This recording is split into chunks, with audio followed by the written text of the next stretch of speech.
Hi, welcome to my video, welcome to my channel, happy Veganuary. Today we are going to be making mushroom mattar, which is a really delicious curry or masala made from mushrooms and green peas in a tomato kind of creamy sauce, but of course it's Veganuary, so we aren't going to be using any actual cream. We're going to be using a very special ingredient, so let's get started.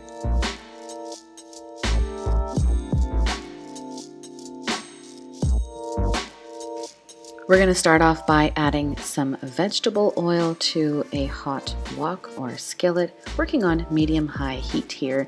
And to that vegetable oil, we're going to go right in with some spices, nothing complicated. We're going to add some whole cumin seeds. Also want to remind you that measurements are down below if you need them. Next, we're going to cut up half an onion, and it doesn't have to be attractive. Simply cut it up, put it in. Next comes a green chili, which of course is optional. Add that as well, along with 2 cloves of garlic.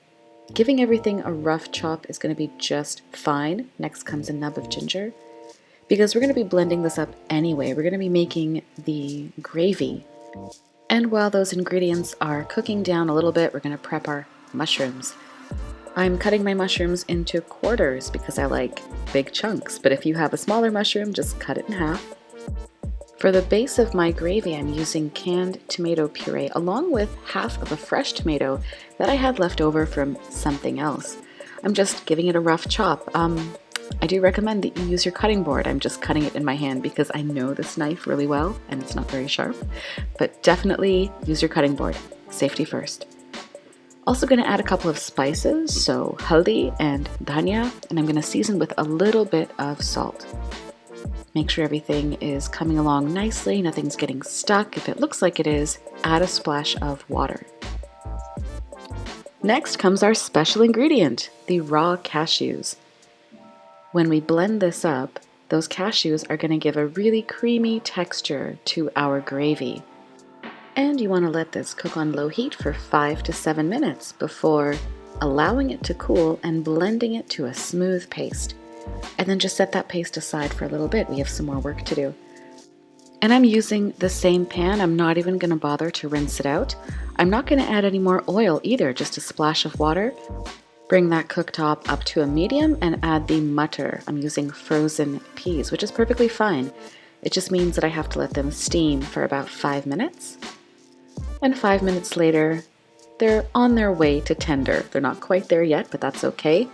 It's time to add the mushrooms. And we're going to bring the mushrooms and peas together, allow them to cook for another few minutes. No need to cover it up this time because we don't want the mushrooms to sweat too much. And next comes the tomato and cashew puree. I didn't need to add any water to my puree, but if you think it's necessary, maybe you prefer a lighter gravy, then you should definitely add some water. Gonna finish off with a bit of garam masala, bring everything together and let this cook for another 5 to 7 minutes on low heat this time and slightly uncovered. Make any final adjustments at this time. It could be salt, it could also be a little bit of sugar depending on how tart the tomatoes were, if you use canned or fresh tomato. Otherwise, your dish is done, so go ahead and plate it up. The mushrooms should be tender but still a little meaty. And the peas should definitely be cooked through, soft both to the touch and to the bite. And there you have it, a really delicious curry for you to enjoy with rice or roti.